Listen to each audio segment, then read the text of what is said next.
things get in the way. I am so grateful to have had Harry and Ronnie and clarinet, and our family was brought into Ronnie because 2 out of 3 girls was at Pinelli Keys with clarinet lessons.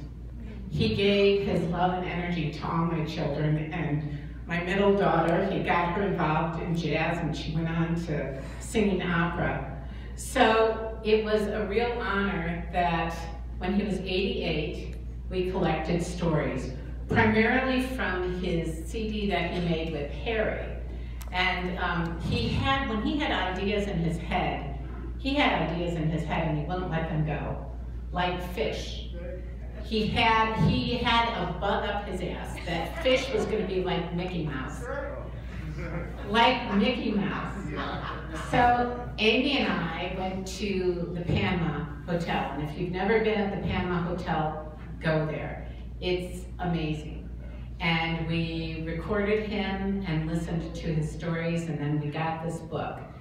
And I'm going to update it, and then through the grapevine, anybody who wants to buy it or just have an ebook, let me know.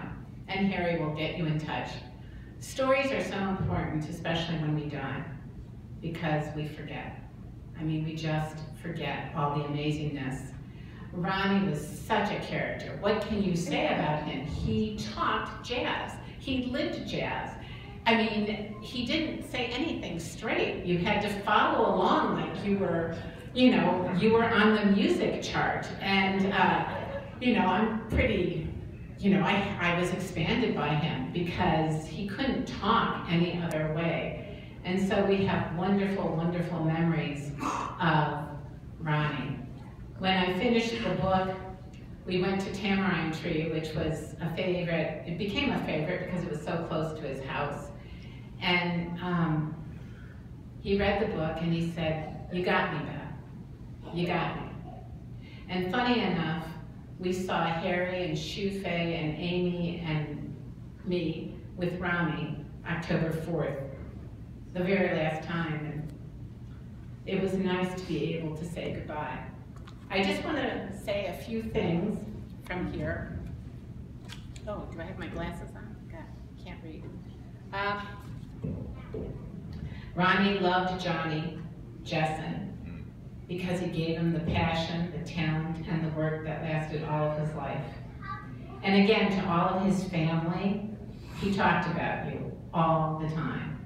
And to all of the musicians and to Joe, where's Joe? Is he here? Joe. He loved you and appreciated you so much. And the CD that Harry and Ronnie put together goes with the book. So we got to chronicle all of the songs that were recorded and how that meant to him. And so I just want to say a few things, if I can find it. Because, you know, he was a legacy. And how do we take that energy and bring it into our lives now? I think the most important thing is be who you are and live your passion. He wasn't afraid ever to be himself. And sometimes, you know, it was kind of quirky, and sometimes it's like, oh my gosh, but he was always himself. And he was ever thankful for all of the Thanksgivings he came to, or the family dinners, and yes, I would give him all of the leftovers. He was just that kind of guy.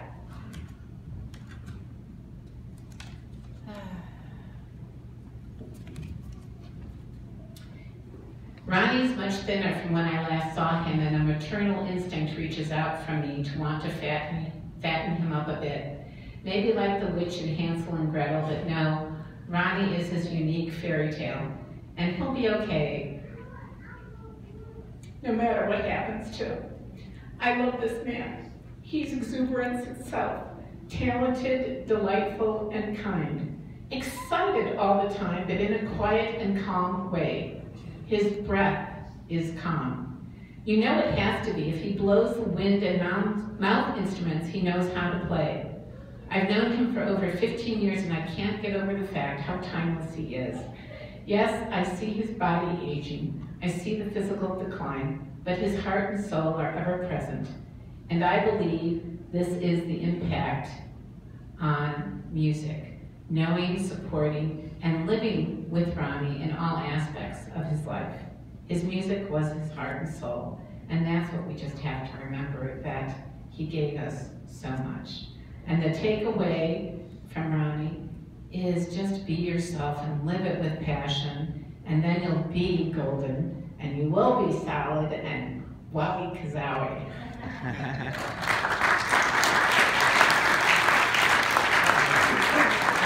Thank you, Beth. Thank you so much.